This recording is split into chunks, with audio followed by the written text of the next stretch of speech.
কে বলেছে ভগবান নেই? ভগবান না থাকলে কি মানুষ এরকম করে ভক্তি করতে পারে?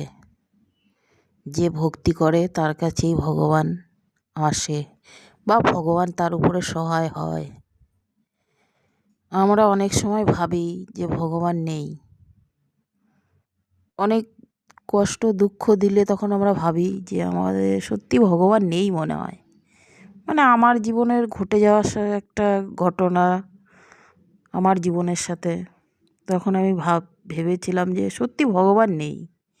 না, এত পুজো করি, ভগবানকে ডাকি দুবেলা যে আমার ছেলে মেয়ে আমার পরিবার যেন ভালো থাকে, টাকা পয়সা এগুলো তো কিছু চাইনি ভগবানের কাছে।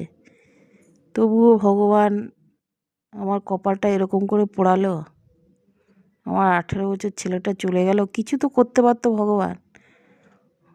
হয়তো আমার জ্ঞান চক্ষু খুলে দিত, নাহলে ভগবান কোনো রূপে এসে কিছু করতে পারতো। একবার ওর নিঃশ্বাসটা ফিরিয়ে দিতে পারতো, একবার আমার ছেলের নিঃশ্বাসটা ফিরিয়ে দিতে পারতো। আমার 18 বছরের একটা ছেলে চলে গেল, তাহলে তখন ভগবানের থেকে মানুষের সত্যি বিশ্বাস উঠে যাওয়ার মতন কথা, উঠে যাওয়ার মতন কি উঠে গেছিলো।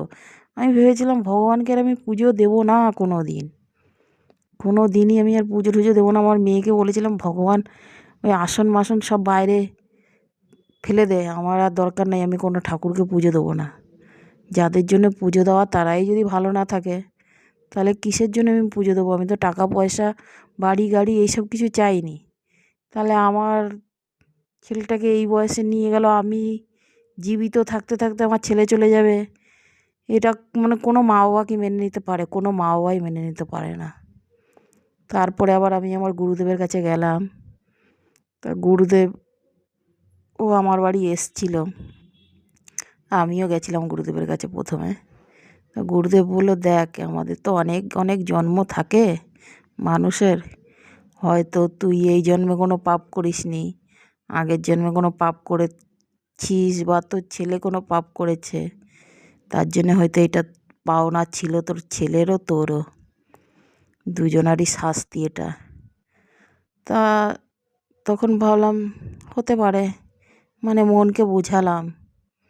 আমি কদিন সত্যি ঠাকুরকে জল দিইনি, পুজো দিইনি।